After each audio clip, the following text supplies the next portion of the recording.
This is the TMKB mechanical keyboard, and I got it with blue switches.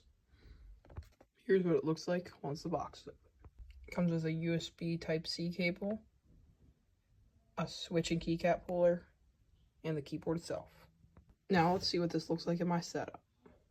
So here's what the keyboard looks in my setup.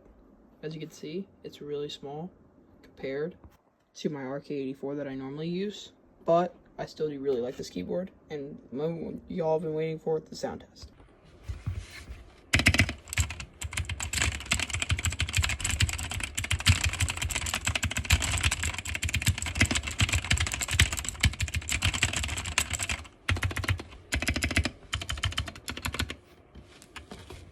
For $20 to $30, if you can get this price for this keyboard, I would highly recommend it.